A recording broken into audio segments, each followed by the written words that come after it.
చంద్రబాబు నాయుడు గారికి జగన్మోహన్ రెడ్డి మరొక open tweet చేసుకొచ్చారు. Chandrababu గారు రికార్డు స్థాయిలో పంటల ధరలు దారుణంగా పతనమైన మీరు రైతుల వైపు కన్నెత్తి చూడడం లేదు. మీ కారణంగా నెలకొన్న దారుణమైన పరిస్థితిని తట్టుకోలేక ప్రభుత్వం నుంచి ఏమాత్రం ఆసరా లేక రైతులు తాము వేసిన పంటలను తామే ట్రాక్టర్లతో దున్నివేసే పరిస్థితి తీసుకొచ్చారు.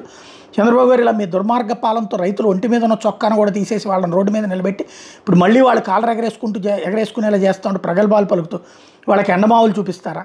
రైతుల కష్టాలు బాధలు కనిపించనీయకుండా దీని మీద చర్చ జరగకుండా వాటికి ముసిగేసి మీరు చేస్తున్న డైవర్షన్ పబ్లిసిటీ అంటే రైతన్నా మీకోసం అసలు ఈ 18 నెలల కాలంలో రైతుల కోసం మీరు ఎప్పుడు నిలబడ్డారు, ఎక్కడ నిలబడ్డారు? ఈ సంక్షోభానికి రైతులే కారణం అన్నట్టుగా వారి మెదళ్లపై దాడి చేయడానికే మీరు ఎంచుకున్న ఎత్తుగడ కాదా ఇది? 3 విమానాలు 6 హెలికాప్టర్లు విదేశీ పర్యటనలు వీకెండ్ హైదరాబాద్ యాత్రలతో మీ దుబారాలకు రాజకీయ కక్షలతో తప్పుడు కేసులు నడపడానికి మీరు ఎంచుకున్న మీ లాయర్లకు మీ పబ్లిసిటీ పిచ్చికి మీకు డప్పు కొట్టి మీ ఎల్లో మీడియా మీ తొట్టి గ్యాంగ్కి ఇలా వీరందరికీ కోట్ల రూపాయలు తగలేస్తున్నారు. కానీ రైతులను ఆదుకోవడానికి మాత్రం మీకు మనసు రాదా? వ్యవసాయ రంగాన్ని ఉద్ధరిస్తున్నట్టుగా 10,000 మందితో టెలికాన్ఫరెన్స్ పెట్టామని గొప్పగా మీ మీడియాలో రాయించుకున్నారు. అదే సందర్భంలో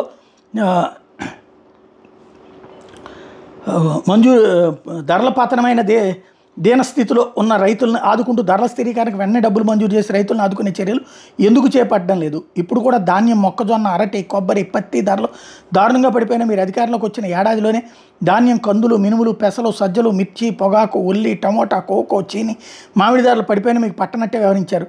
ఈ 18 నెలల కాలంలో దాదాపు 16 సార్లు ప్రకృతి విపత్తుల వల్ల రైతులు నష్టపోతే కనీసం ఒక్కసారైనా ఇన్పుట్ సబ్సిడీ ఇచ్చి ఆదుకున్నారా? రైతులకు ఏ కష్టం వచ్చినా ఒక ముఖ్యమంత్రిగా మీరు స్పందించి ఆదుకున్న సందర్భం ఏమీ లేదు. రైతులు వాళ్ళ తరపున మేము పోరాటాలు చేస్తే దాన్ని డైవర్ట్ చేయడానికి ఎదురుదాడి చేస్తారు. రైతులు పరామర్శకు వెళ్తే అన్యాయంగా కేసులు పెడతారు. రైతులను ఆదుకోవడానికి హడావిడి ప్రకటన చేస్తారు. తీరా ఆచరణ చూస్తే ఏమీ చేయరు, ఏమీ ఉండదు. మిర్చి, పొగాకు, మామిడి, ఉల్లి పంటల విషయంలో మీరు చేసింది ఇదే. మీ దుర్మార్గ పాలనతో మా ప్రభుత్వ హయాంలో రైతులకు కల్పించిన భద్రత, భరోసా, గ్యారంటీలు పూర్తిగా తొలగించడం, నిర్వీర్యం చేయడమో చేశారు. ఉచిత పంటల బీమాను రద్దు చేశారు.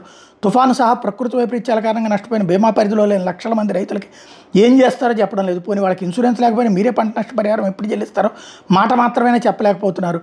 రైతులకు ఇవ్వాల్సిన 600 కోట్ల ఇన్పుట్ సబ్సిడీ బకాయిలు ఎప్పుడు ఇస్తారు? పోనీ నిన్నటి తుఫాను కారణంగా నష్టపోయిన రైతులకు ఇన్పుట్ సబ్సిడీ ఎప్పుడు ఇస్తారో కూడా చెప్పడం లేదు. ఎన్నికల్లో రైతులకు అరచేతిలో వైకుండా చూపించారు. పీఎం కిసాన్ కాకుండా ఏడాదికి 20,000 అన్నదాత సుఖీభావ కింద ఇస్తామన్నారు. ఈ 2 ఏళ్లకు 40,000కు కానీ ఇచ్చింది కేవలం 10,000.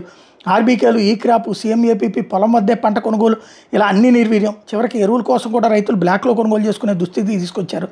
రైతుల బతుకులు దళారీల పాలు చేశారు. ఇలాంటి పరిస్థితుల్లో మీ మోసాలని, మీ వంచనను ప్రశ్నిస్తూ, మీ నిర్లక్ష్యాన్ని కడిగేస్తూ, మీ పార్టీ వాళ్ళ కాలర్ పట్టుకునేందుకు రైతులు సిద్ధంగా ఉన్నారన్న విషయాన్ని మర్చిపోవద్దు చంద్రబాబు గారు అంటూ ట్వీట్ చేసుకొచ్చారు.